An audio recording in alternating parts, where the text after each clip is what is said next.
નમસ્કાર ખેડૂત મિત્રો, આજે આપણે મહુવા તાલુકાના કંટાસર ગામે આવેલા છીએ. આજની તારીખ છે 22 ફેબ્રુઆરી 2024. આજે આપણે જે ખેતરમાં ઊભા છીએ એ આપણી ટાટા કંપનીનો ઈશા કપાસમાં ઊભા છીએ. આપણી સાથે જે ખેડૂત મિત્રે આપણે ટાટાનો ઈશા કર્યું છે એ પણ આપણી સાથે છે. નમસ્કાર કાકા. હા નમસ્કાર. શું નામ છે તમારું? બાબુભાઈ ભીખાભાઈ વાઘાણી, ગામ કંટાસર. બાબુભાઈ ભીખાભાઈ વાઘાણી, ગામ કંટાસર, તાલુકો મહુવા, જિલ્લો ભાવનગર. જિલ્લો ભાવનગર. તમારો મોબાઈલ નંબર 98 254 98 એમનો મોબાઈલ નંબર છે. આપણે આમાં તમે કેટલા મણનો ઉતારો લીધો છે? આમાં સાહેબ 30 મણનો ઉતારો આવ્યો છે. હવેથી આજે કાંઈ થાય અલગ 30 મણનો ઉતારો તમારા આ કપાસમાં આ વર્ષના વાતાવરણમાં આવી ગયો છે. અને હવે જે પણ થશે એ અલગ થશે. ખેડૂત મિત્રો, આપણે આવા કપાસ જે જોવા આવ્યા છે ત્યાં જોઈ શકીએ છીએ કે એમાં ફ્લાવરિંગ કેવું છે, ઝીંડવા કેટલા બન્યા છે. નવા ઝીંડવા દરેક છોડ ઉપર, નવા ઝીંડવા, લગભગ 30-40 ઝીંડવા નવા બનેલા છે, જે આપણે અહીંયા જોઈ શકીએ છીએ. આપણી ટાટાનો ઈશા કપાસ છે.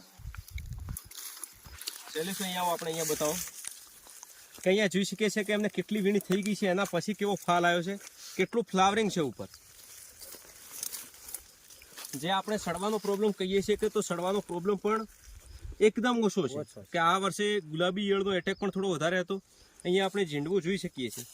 એના સિવાય મેન ખાસિયત એ છે કે આટલા 30 મણનો ઉતારો આવી ગયો છે, છતાં પણ ઝીંડવાની સાઈઝમાં કોઈ પણ જાતનો ફરક નથી પડ્યો. કે જે હમણાં નવા ઝીંડવા આવ્યા છે પણ ઝીંડવું એકદમ મોટું છે, ઝીંડવડી થઈ જાય એ નથી થતી, એટલે મોટા ઝીંડવા રહે છે.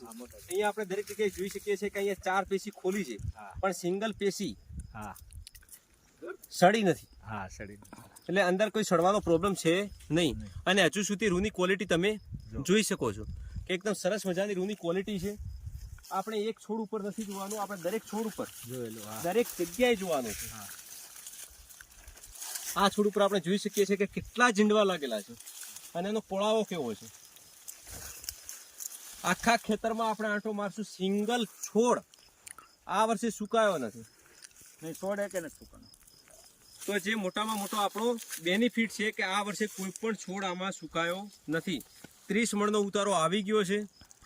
હજુ પણ 30-40 ઝીંડવા નવા બની ગયા છે. ઉપર કોળ ચાલુ છે. અહીંયા આપણે જોઈ શકીએ છીએ કે નવા ફૂલ ચાબખા પણ આવેલા છે. એટલે સારામાં સારો ઉતારો આ ખેડૂત મિત્રને આ વર્ષના વાતાવરણમાં મળશે.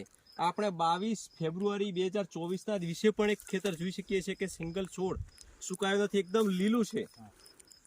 તો મારી દરેક ખેડૂત મિત્રને નમ્ર વિનંતી છે કે જો કપાસનું વાવેતર કરવું હોય તો આપણો ટાટા કંપનીનો ઈશા કપાસનું વાવેતર કરી શકો છો. ખૂબ ખૂબ આભાર.